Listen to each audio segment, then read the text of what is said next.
Raise your right hand, left hand on the Bible. Do you affirm the testimony you're about to give the court shall be the truth, so help you God? I do. Thank you. Take a seat in the witness stand. You can adjust the microphone and the seat if you need to. State your name again for the record, please, sir. Sure. Spell your last name. Micah Sturgis, last name Sturgis.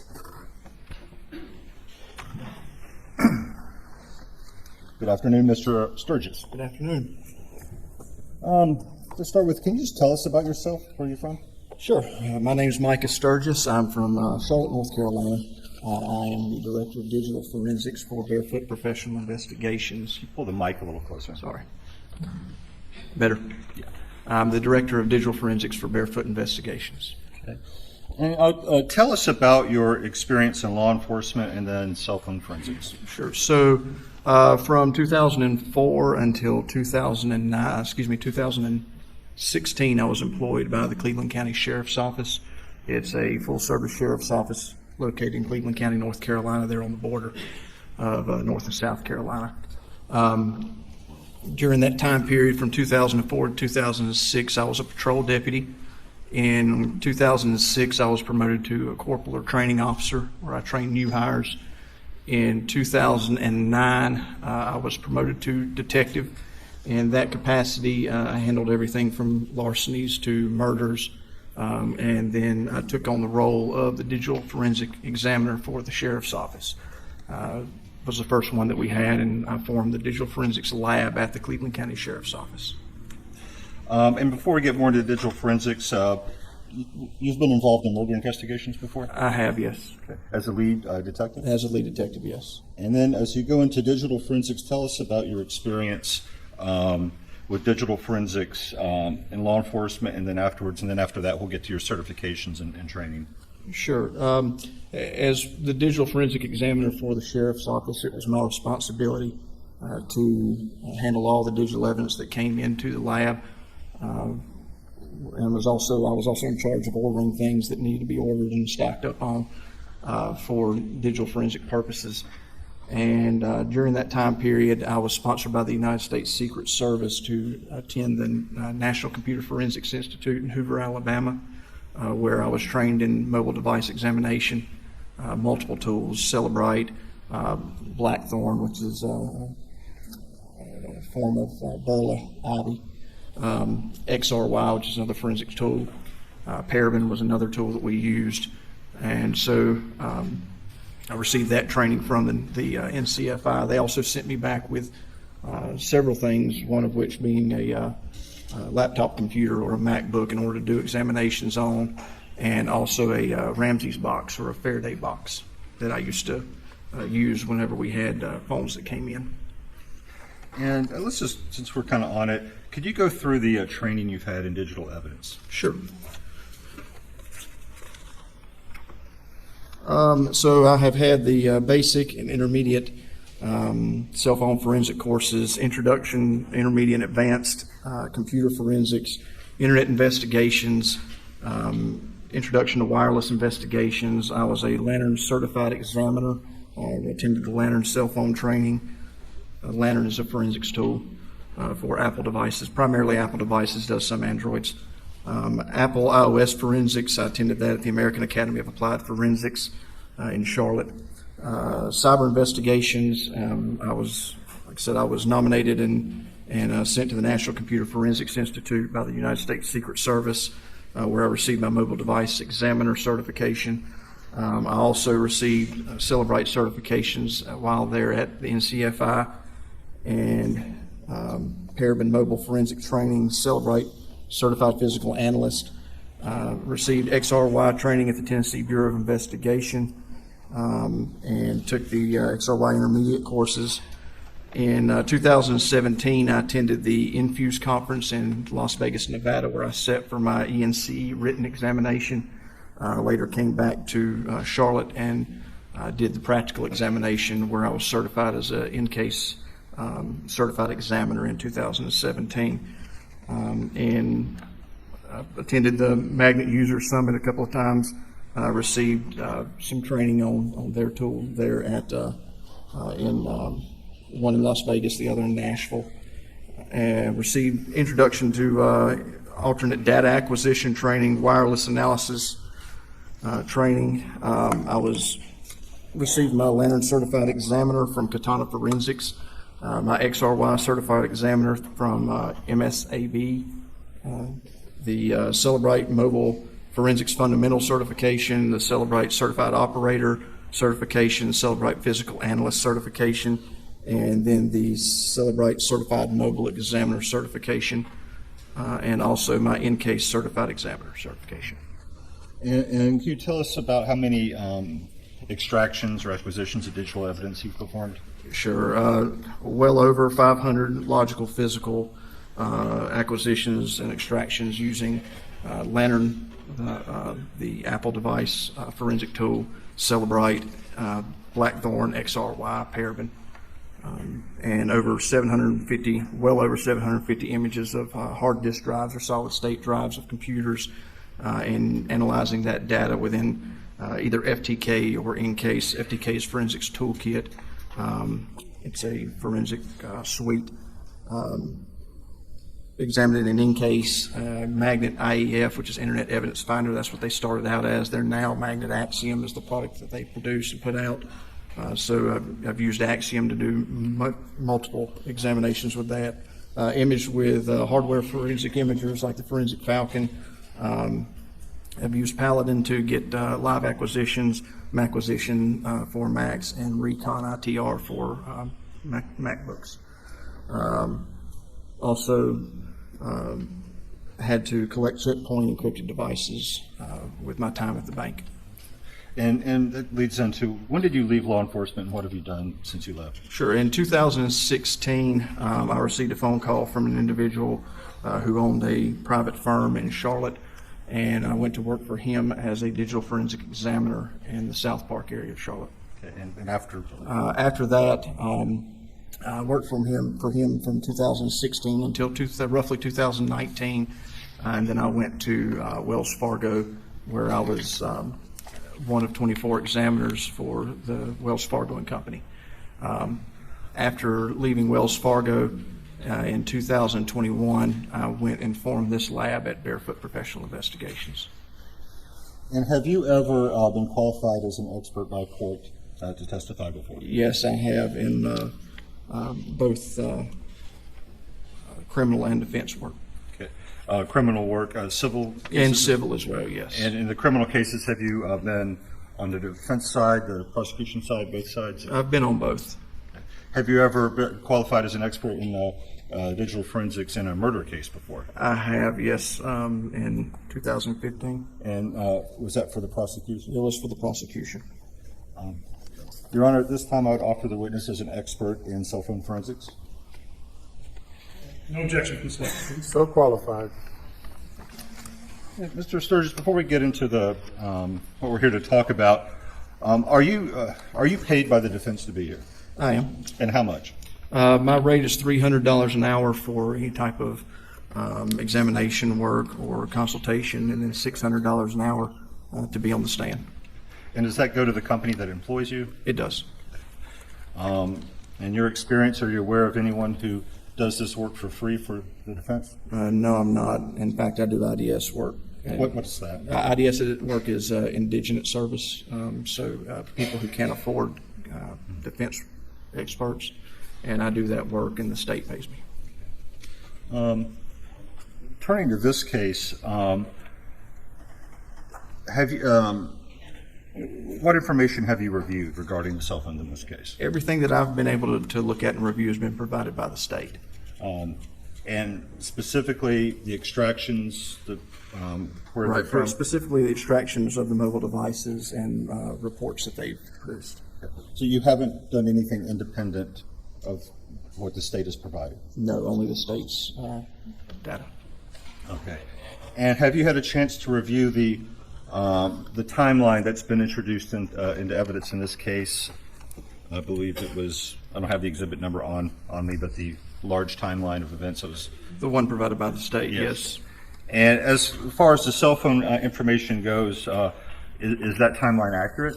It is there, with the exception of a couple of things based off interpretation of the data, but for the most part, yes, it is accurate. Is anything missing? There are two instances where there's some things from the knowledge C database that aren't in the report that I've been able to locate and identify. Okay, and we'll later on get to that, but we won't have to belabor it because we'll just sort of be filling in those gaps. But there are three phones here. Paul, Alex, Maggie Murdaugh. What did you do with Paul's phone, if anything? With Paul's phone, the extraction reports that I received, there wasn't much data after 8:49, somewhere in that time, on 6/7. So I didn't really focus much on that one. With Alex's phone, that one reviewed the steps that were there in the Apple Health sections. And with Maggie, I really focused my attention on Maggie's. Okay. And so we'll focus on her phone. Was there any GPS data on her phone? There was GPS data, but there was nothing from 6/7. Remember when the GPS data started? It was 6/9. Okay. And you mentioned when talking about, I think, your qualifications, Faraday bags or boxes. What are those? So a Faraday bag or a Faraday shield is something that completely takes the device off the network. It also prevents GPS signal from reaching the device and changing data to the device. You could describe your experience working with those in law enforcement? Sure. So part of my responsibility as when I worked at the Sheriff's Office as head of the Digital Forensics Lab was to make purchases. So I would purchase these Faraday bags for our patrol officers. So when they came out on scene and came across, if we had an instance of a crime where a phone was used and they needed to seize that phone, they had access to those bags, either in their cars or back at the office in the shared vault room where they could go in and put their evidence up. And if it's a good bag, which, if you buy the right bag and the phone's put in there the proper way, then it prevents signal from reaching the phone. And then, did you mention a box? Yes, so it was a Ramsey's box, is what I called it. The Secret Service provided that to me when I left their training. And with that box, what I would do is I'd take the phone from the Faraday, or from evidence that was in the Faraday bag wrapped up, put it inside the Faraday box, or the Ramsey's box. It has two gloves that I'd shove my hands into. My computer and the forensic software would be plugged into the side of the Ramsey's box. It was a powered box. There was a light on the inside, so it had a window I could look into, and then I could manipulate the bag and open it up and pull the phone out and keep everything in that Faraday shield. In your opinion, if Maggie Murdaugh's phone had been secured in the way you just described, would it have GPS data from 6/7? It likely would have. Can we show what's been admitted as State's Exhibit 278? And can we see the top of the screen? Sir, do you know what the little arrow in the top left of the phone screen is? That's the locations. I'm sorry. That's a location services arrow. And I probably should have asked first, this was admitted as a photo of Maggie Murdaugh's phone in the lab before the extraction. Have you seen this before? Do you recognize it? Yes, I have. And again, that arrow indicates... Yes, that location services are active on the device, even though the phone's in airplane mode. Does that mean that right there in the lab it's writing GPS data? Yes. You can take that down. I'll show you what's been marked as Defendant's Exhibit 156. I'll ask you if you recognize that. I do. This is Alex Murdaugh's steps and Maggie Murdaugh's steps from the Apple Health data.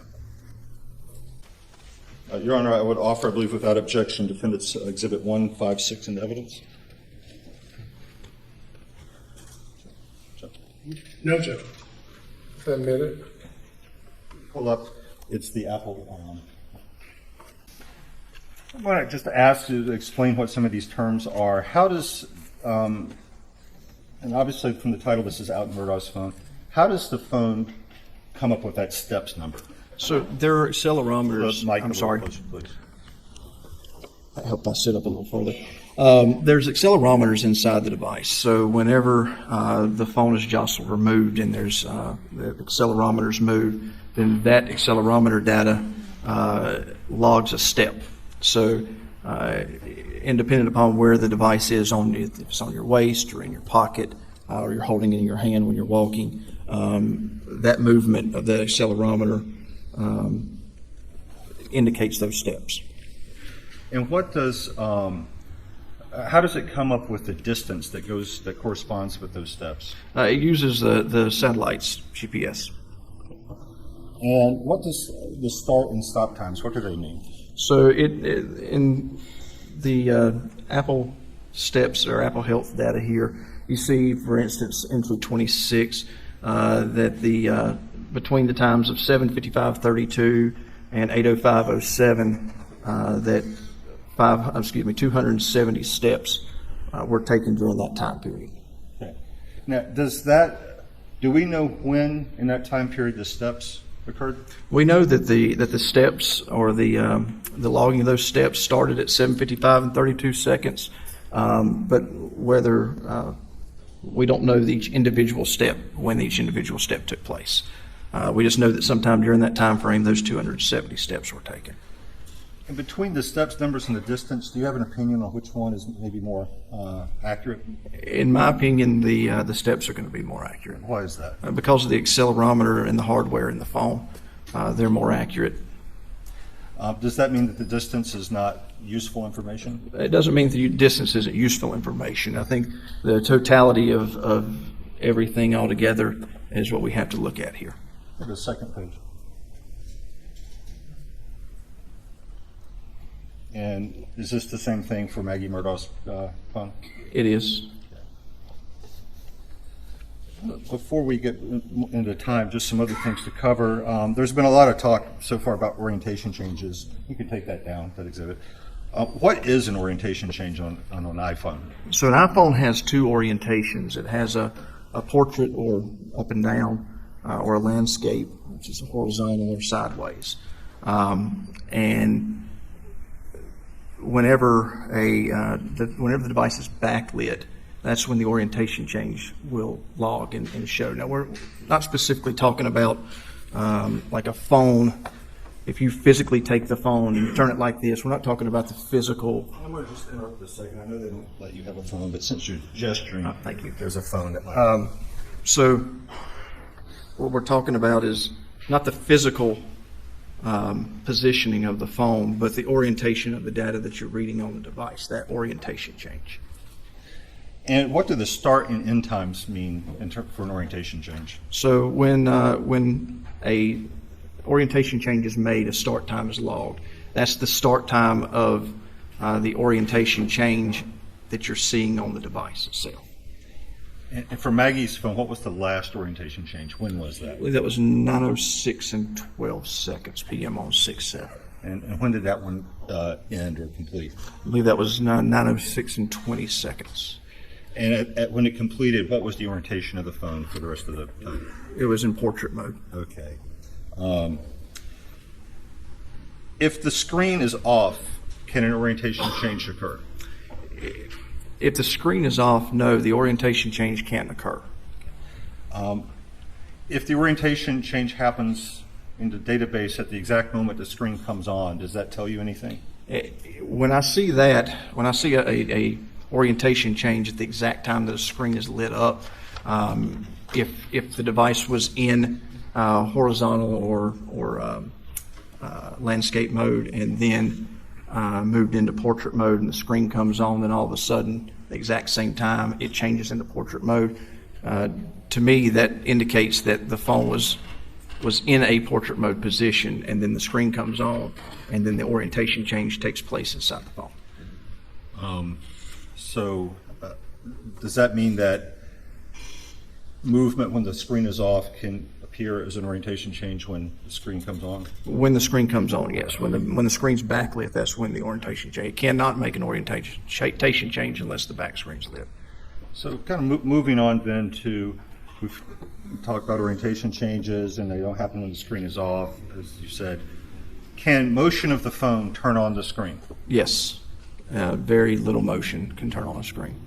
And what is the raise to wake feature on that? So the Apple has a raise to wake feature that's set by default. Currently, this phone, and unfortunately you can't see there. Well, but could you, if the court's permission, could you come down to show the jury? Okay. The slight raising of the phone will indicate. So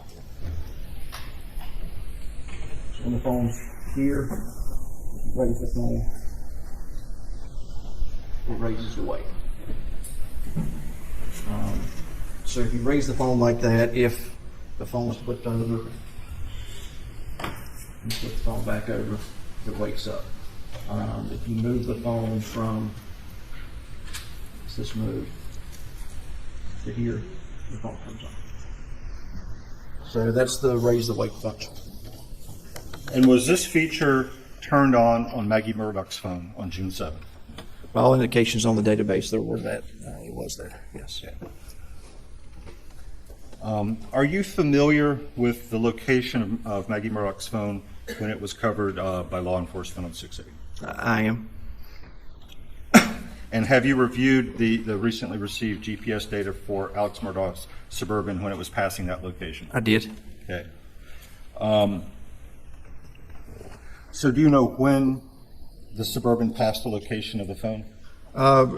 When it was leaving the house where the crimes took place, it was around 9:08 when it was passing the location where that phone was located.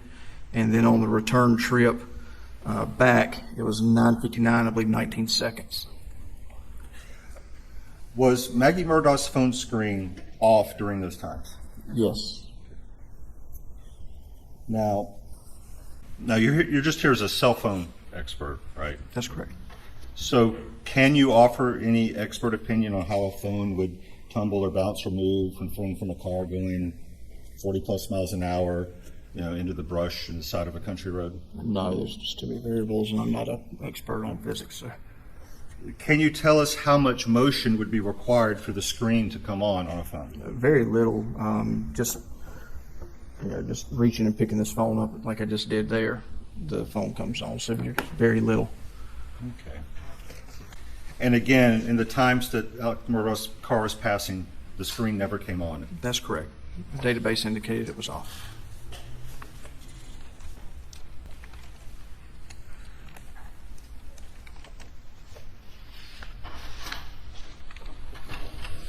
Turn to Maggie Murdaugh's phone. Show you what's been marked as defendant's 158. Do you recognize this?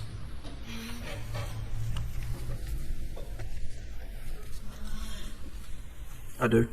What is it? This is a PowerPoint presentation printed off that you put together, but it's based off of the Knowledge Seed database data. And to be clear, I typed it into PowerPoint. Have you reviewed every slide in that presentation? I have. Have you verified the data on every slide? I have. And you've confirmed independently the data on every slide? Yes.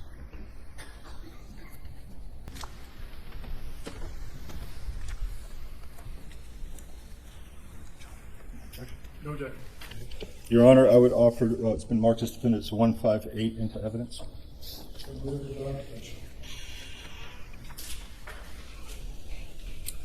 So I'm going to go through this. No, don't zoom this screen.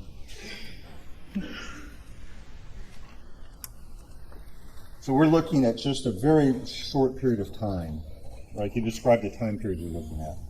Yes, this is on June 7th from 8:49 p.m. until 9:07 p.m. All right, so we're going to go through here and just see exactly what was happening with her phone on that time. So the next slide, please. What's happening here? At 8:49:26. You can pull the mic closer, please. Sorry. At 8:49 and 26 seconds, that's the last text message that was read by Maggie. It was indicated read on the device. Next. At 8:49 and 28 seconds, the backlight goes off. And what does that mean? Means that The screen. the screen's dark. Yeah, sorry. And next. At 8:49 and 31 seconds, the phone locks and it remains locked until it's recovered by law enforcement the next day. Next.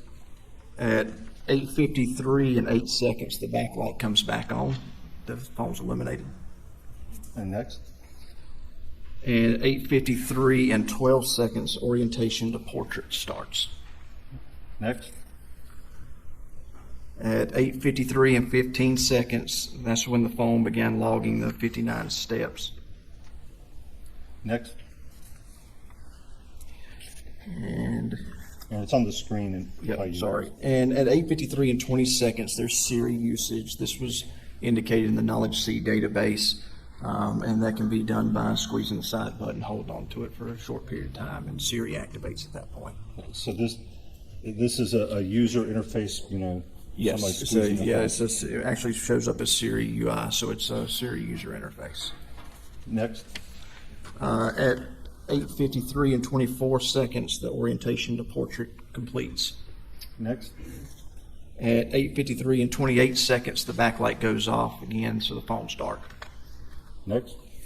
At 8:53 and 32 seconds, the backlight comes back on the phone and eliminates. Next. At 8:53 and 44 seconds, the backlight goes off again. Do you have any opinion about why it just popped on and off like that? I mean, there were no indications in the Knowledge C database that any notifications came in or anything of that nature. The only thing I could think would be if the phone were jostled or lifted or somehow the light came on. Next. At 8:54 and 32 seconds, the backlight comes on. Next. At 8:54 and 34 seconds, there's an entry in the Knowledge C database about the camera usage. The camera starts. So in that, there are, in that database, and if you don't mind, I'll kind of expand on this. In that database, the Knowledge C database is comprised of tables and rows and columns.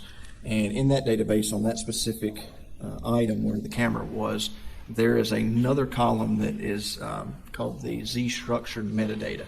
And so if I follow the camera under the value string there indicating that the camera was activated, if I follow that line all the way across to where that structured database is, structured metadata is in that table, I'll get a PK number, a primary key number. That number was 571. In the Knowledge C database, there's another table within the Knowledge C database called Z-structured metadata. So if I go to that table, because I found that number under the Z-structured metadata column, if I go to that specific table in the database and look for that primary key 571, and I scroll all the way out to the end, I'll see a description of what that 571 is. And in that case, here, it was com.apple.springboard.lockscreen.scroll, which would indicate that it was a camera function on the lock screen, and that when you press that button in the bottom right corner of the phone that has the little camera indication, it'll scroll over to a camera, or you can swipe over from the left, and then it indicates that there's a camera there. So was this some sort of attempt by the phone on its own at Face ID? It didn't indicate that it was a Face ID at all. It indicated that it was a camera. And by indicated cameras, did it indicate that someone was a person using the phone activated the camera? Yes. Okay. Next. At 8:54 and 35 seconds, the camera use ends. Okay. And keeping in mind the time stamp, go to the next slide. At 8:54 and 40 seconds, the orientation to landscape starts. Okay. And so how long was that since the camera usage? About 5 seconds since it ended. Next slide. And then at 8:54 and 44 seconds, the orientation to landscape ends. And next. At 8:55 and 4 seconds, the backlight turns off and the orientation to portrait starts. Now, what's happening in this one? What's happening here? Yep. So right here, the phone was previously in landscape mode, and it settled in at that landscape mode at 8:44 seconds. The backlight went off at 8:55 and 4 seconds. At that same time, the orientation of portrait starts, and this is indicative of what I was talking about earlier when you rotate the phone while it's in the screen's not lit, and then the screen comes on and the orientation changes once the screen pops on. It'll flip over to wherever camera or wherever the phone is turned to. At this time, orientation, the portrait ends at that time, and the orientation to the landscape starts at that time. So that's exactly what I was talking about. And then the phone stops logging those 59 steps at that time as well. I'm going to kind of emphasize this. Could we go back 4 slides? All right. So when the camera use ends here, 8:54:35, going forward, one slide, we have an orientation change. That's correct. To the landscape starts, yes. Orientation to the landscape ends at 44 seconds after. And then the next slide. So now that the screen has gone off, how long has it been since the camera use? Let me go back in my. So it's 8:55 and 04. Since the camera use ended at 8:54 and 35, and then the backlight goes off at 8:55 and 4 seconds. So, what is that, a minute? Is that 29 seconds? I mean, hang on, sorry. Yeah, it's 29. I apologize. My math was terrible, wasn't it? Yes.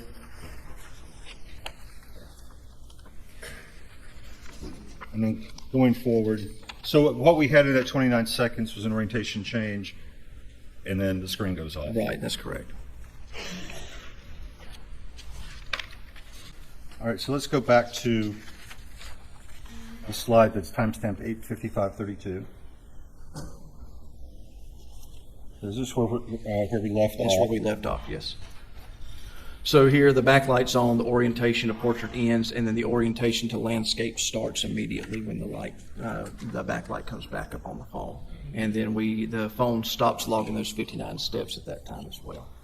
And the next slide, 4 seconds later. 4 seconds later, the backlight's back off again. Okay. Now we'll go kind of quickly here. The next slide comes on. 9:03, the backlight's on. At 9:04 and 23, we have a missed call from Alex that starts.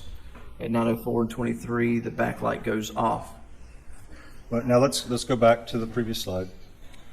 One more. The backlight went off at the exact same time that a call came in from Alex Murdaugh. That's correct, yes. And now the next slide. And then we have a missed call from Alex that ends That's the at call 9. we just saw, right, ending. Yes. Do you have an opinion on why the screen light would go off pretty much right when a call comes in? The only thing that I could figure is when the phone came in, the call came in, that the person hit the side button to turn it off and then put it down or flip the phone over. Do you know of backlight anything on goes the off. phone that would cause the screen to go off right when a call comes in and stay off during the call that does not involve human interaction with the phone? No, I don't. I'll go to the next slide. 9:05 and 44 seconds, the backlight comes back on. And at 9:06 and 12 seconds, an orientation change to portrait begins. Okay. And the next one, and we'll stop on that. At 9:06 and 14 seconds, there's an incoming call from Alex that starts at that time. And then the next one, And then the incoming call from Alex ends at 9:06 and 18 seconds. and the next slide. And then we have an orientation change to portrait ends at 9:06 and 20 And seconds. stopping here, that call we just saw coming in from Alec, that was sandwiched within this orientation change. That's correct, yes. It was in between them. And next slide. 9:06:52, we have another incoming call from Alex that starts. The next one. And then it ends, the incoming call from Alex ends at 9:06 and 59 seconds. Now the last slide. At 9:07, the backlight goes off and it remains off until 9:31 and 44 seconds. Okay. And do you know from your review of the GM GPS data where the Alex Murdaugh Suburban was at 9:07? Yes, at 9:07,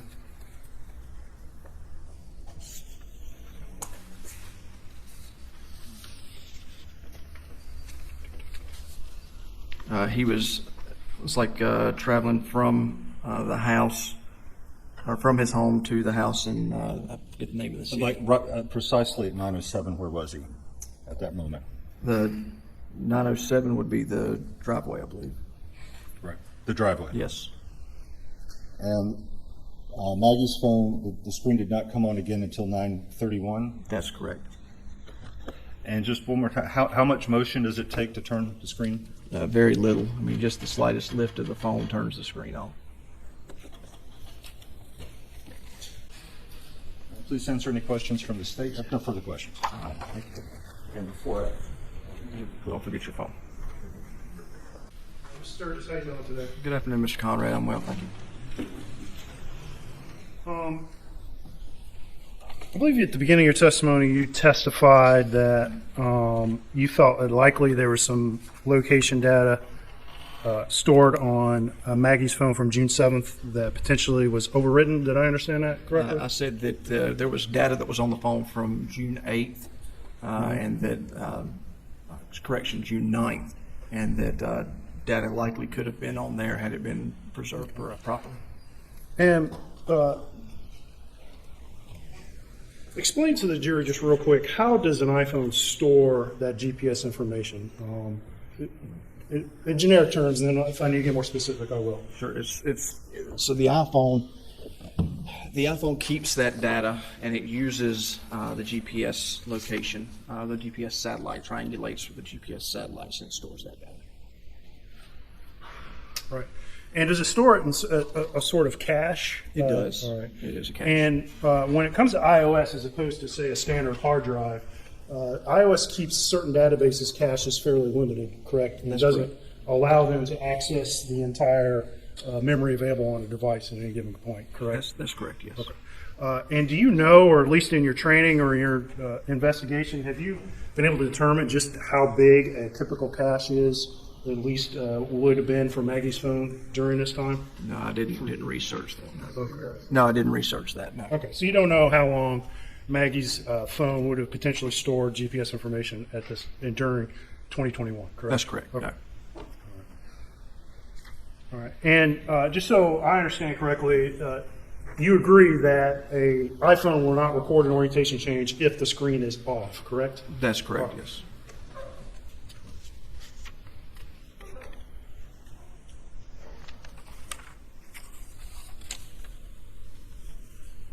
All right. So I believe Mr. Barber handed you his phone to kind of demonstrate this lift to weight thing, correct? That's correct, yes. And do you know what model iPhone Mr. Barber has? Did you look at it? Don't know exactly which iPhone he has. Okay. And do you know what version of iOS is on Mr. Barber's phone? I do not know. And Apple updates its iOS fairly frequently, correct? They do, yes. Do you know, at least, we don't know what's on Mr. Barber's phone, but do you know what the current release version is today? It's 16 point something. Okay. Do you know in your review of Maggie's phone what version was on Maggie's phone on June 7th of 2021? I believe that was 14 point something. I'm sorry. I think it was 14.6, if I'm not mistaken. It was somewhere in the 14 range. And are you aware that in some of these iOS updates, some of these sensitivities and some of these settings can change, correct? Depending on bug fixes and things, yes. And are you aware of a change that occurred in iOS 15 that changed how iPhones record orientation changes, or when they record orientation changes? No, I'm not aware of that. Okay. Okay. Can we go back to I forget, let's see, the PowerPoint? What exhibit was that? I believe it was it 155?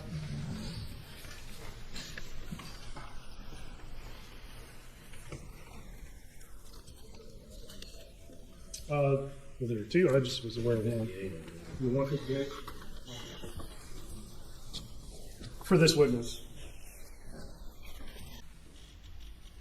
And this doesn't have slide number, so bear with me. But first of all, before we talk about Maggie real quick, you did review Paul's phone to a certain degree, correct? To a certain extent, yes. All right. And do you recall from your review of Paul's phone when the last time his phone was unlocked on June 7th, 2021?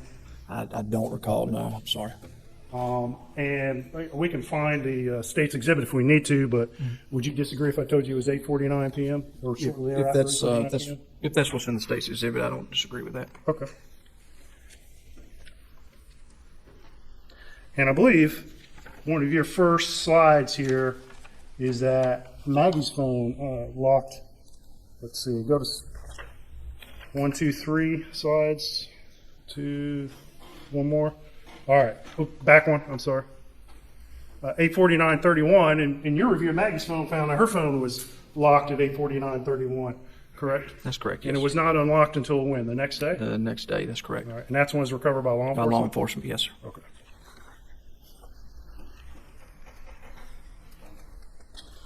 And did you review Alex's? You said you reviewed Alex's phone to a certain degree too. I think you said the steps, right? The steps, yes. And in your review, did you find any steps on his phone between 8:09 and 9:02 p.m.? Go back and take a look at that.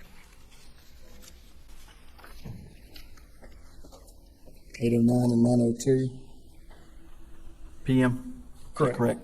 No, I don't recall seeing that. I'm seeing the stuff from the knowledge seat here. Okay. All right. But Maggie's phone's locked at 8:49:31, and it does not unlock till the next day, correct? That's correct, yes, sir. Paul's locks for the last time around the same time, correct? That's correct, yes. And Paul's phone, in your review, to recall what time the battery died on his phone. I don't recall, no, sir. Would you dispute me if I said, and we can find the exhibit if we need to, his phone shut down at about 10:34 p.m.? If that's what's in the report, I don't dispute it, no, sir. All right. And would you agree with me if I said that Paul's phone locking at 8:49 and remaining on until 10:34, first of all, it's about, what, hour and a half or so? That's correct, yes. And do you know his battery state when his phone locked at 8:49 p.m.? It was in low power mode. So it was less than 10%, 2%, something like that? Yes, that's correct. All right. And would you agree with me when the fact that his phone remained on until 10:34 be indicative that it wasn't really handled much at all or used at all? Yes. Okay. And did you find any other evidence of any usage on Paul's phone after 8:49 that you can recall? No, I didn't. Okay. And when I say use, just so it's clear between us, I mean either answering a call, making a call, reading a text, sending a text, orientation change. No user interaction with it. All right. And so let's talk a little bit about the orientation change for a minute. So would you agree that the most likely reason for an orientation change is human interaction, meaning humans using the phone? Yes. All right. Are there any other possible explanations when you see an orientation change, or any other explanations that you, in your opinion, that could explain an orientation change?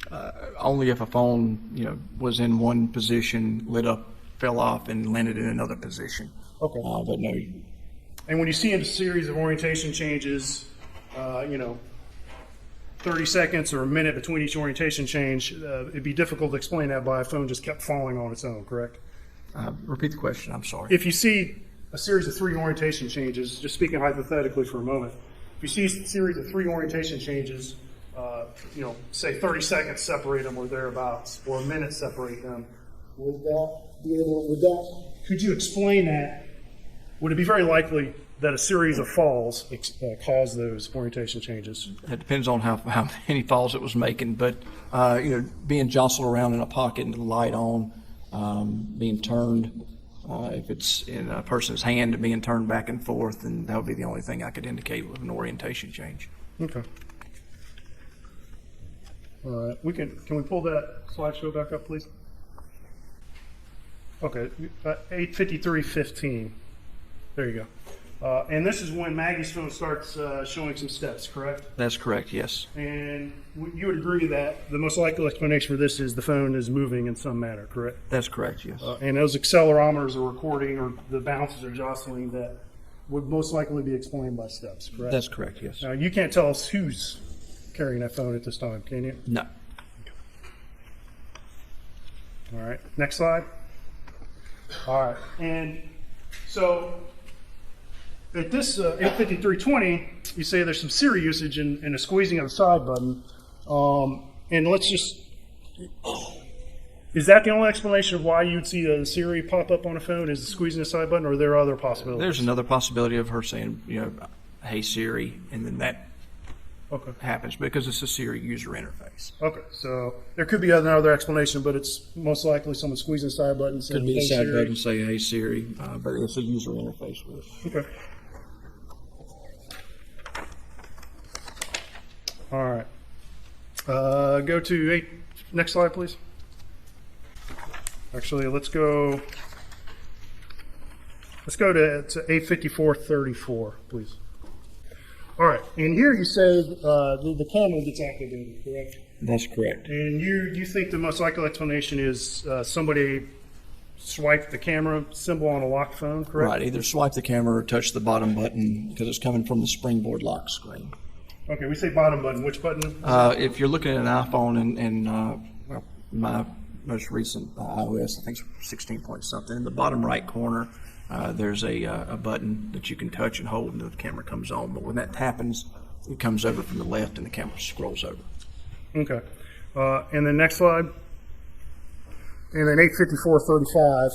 This is 1 second later. The camera use ends. Correct. That's correct. Yeah. And so, in your opinion, based off the fact that that was used for a total 1 second, do you think that was someone intending to actually use the camera and take a picture? I wouldn't know, but I wouldn't think so. I mean, it's just a. But the camera's only open for a second, correct? Right. They couldn't have taken a picture in a second. All right. 855.32. And we see the orientation change here at 855.32. Next slide. And the backlight goes off at 855.36, correct? That's correct. Yes, sir. We'll go to the next slide. And the backlight's back on 9:03:52. So that's roughly, how long is that? 8 minutes? I don't know if I'm gonna make you do math, but. Yeah, about that. Yes. And so the screen's off for that 8 minutes, correct? That's correct. And so, would you agree with me? It does seem likely someone's handling that phone Maggie's phone between 8:53 and 8:55, correct? Yes. All right. We see orientation changes. We see the potential button being pushed. Someone's got that phone in their hand, correct? That's correct. You can't tell us who, correct? No, I can't. All right. And then at 8:55.32, we see kind of an 8-minute gap in activity, correct? Between Yes. 8:55 and 9:03, correct? Yes. Almost as if somebody put that phone down. Yes, that's a possibility. Whoever had it, correct? Correct. And you can't tell us where they put that phone down, right? No, sir, I can't. Could they put it in a vehicle, That's very possible. I don't know. a golf cart? I don't know. Okay, let's go to 9:04:23. Yep. All right. And we see this incoming call from Alex. You Yes. said the screen turns off almost immediately, correct? That's correct. Yes. In your opinion, you think somebody actually hit the button to turn the Somebody screen shut off, the screen correct? off, yes. Okay. But the screen comes back on in 9:05:44, if we can go to that slide. Correct? Yes. And then 9:06:12, we see an orientation change, correct? That's correct. Yes. And 2 seconds later, we see what? Next slide, please. What is this? What is That's this? an indicate? incoming call from Alex. Okay. 2 seconds after the orientation change starts, correct? That's correct. Yes. Okay. And then go to 9:07. And the screen goes off at 9:07, correct? That's correct. All right. And stays off for, what, roughly 23 minutes? Yes. And you just testified with Mr. Barber that Alex's car was sitting just outside his house, correct? That's according to the documents that I reviewed. Yes. And I don't know if you have this information in front of you, but did you determine when that GPS data shows his vehicle start to move? Yes. After 9:07. After 9:07. Well, the first of all, is his vehicle stationary at 9:07? No, it's in the driveway at 9:07, but it's starts at the house at 9:06 and 52 seconds p.m. When do you start to see motion? Or do you 9:06 and 52 seconds is where I start to see the motion there. Okay. And 8 seconds later is when Maggie's screen turns off Yes. for 23 minutes? Yes. And you agree that iPhone, at least with version 14.6, when the screen's off, it will not record an orientation change, correct? That's correct. And you agree with me that you don't know what version of iOS that Mr. Barber had on his phone, you just did that some demonstration. That's correct. Did you conduct any tests with the phone with 14.6 to see what movement can cause it to, or what can cause that phone to screen to come on? I don't have any 14.6 phones. Okay. One second. Thank you, Mr. Conrad. Mr. Sturgis, you were asked about iOS version 15 and a change in orientation behavior. Is the raise to wake feature something distinct from orientation behavior? No, the raised awake is a separate from orientation behavior. Raised awake's a separate application within. Is Functional raised within. awake the feature that causes the phone to come on with slight movement? Yes. Do you have any reason to believe that the raised awake feature that you've already testified was active on Maggie Murdaugh's phone works any different than any iPhone today? I have no evidence to prove that, no. And again, you can refer to your notes. When Alex Murdaugh's SUV passed the location where Maggie Murdaugh's phone was recovered, the side of the road, was the screen off? The screen was off, yes. It was off as he approached it? Yes. And again, how much movement does it take to turn the screen on? Very little movement. And this is a separate issue from orientation changes? That's correct. But we're talking about, are we talking about movement activating the screen? That's correct, yes. Are we talking about the screen being sideways or up? Or No, we're not talking about the orientation. We're talking about the actual raised awake function on the phone. the camera usage, and in fact, no picture was taken that you're aware of. Right, that's correct. I didn't see any photographs there for that time. But is it your opinion? What is your opinion about whether someone deliberately activated that I camera? mean, they could have. They could have been an accident. I don't know. I don't know what the person could have been doing, but it was a user interaction with the device. And there was talk about phones falling to change orientation. Can a phone change orientation without actually falling? No, I mean, there has to be some type of movement for the phone from portrait to landscape. Right, but you don't have to drop the phone. No. So So if it's sitting upright, I mean, if it's sitting on its side, I can flip it this way and the orientation changes. if somebody's running with the phone, can it change orientation? Yes. Those are user events that can cause that. Can we pull up what's been previously admitted as Defense Exhibit 45? This is, as I just said, previously admitted. Do you recognize this as GPS data in a cache database?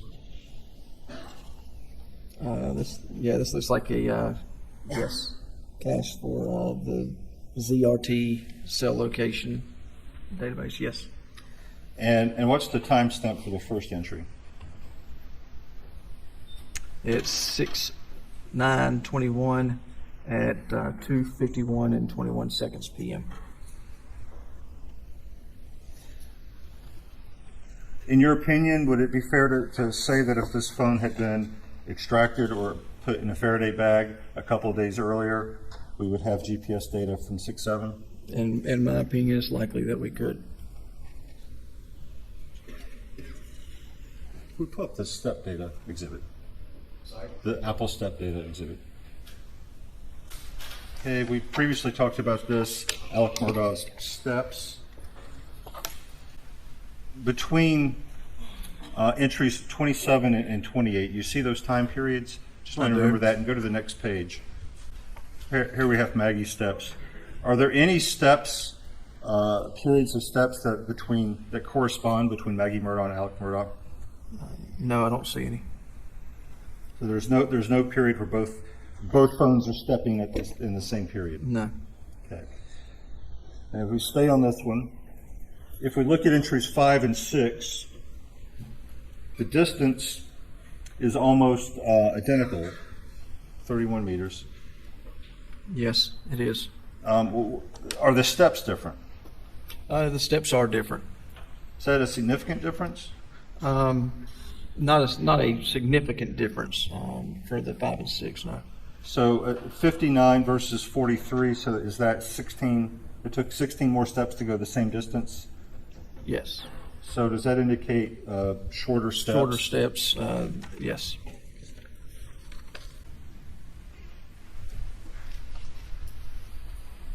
Okay, just the final question is to emphasize here.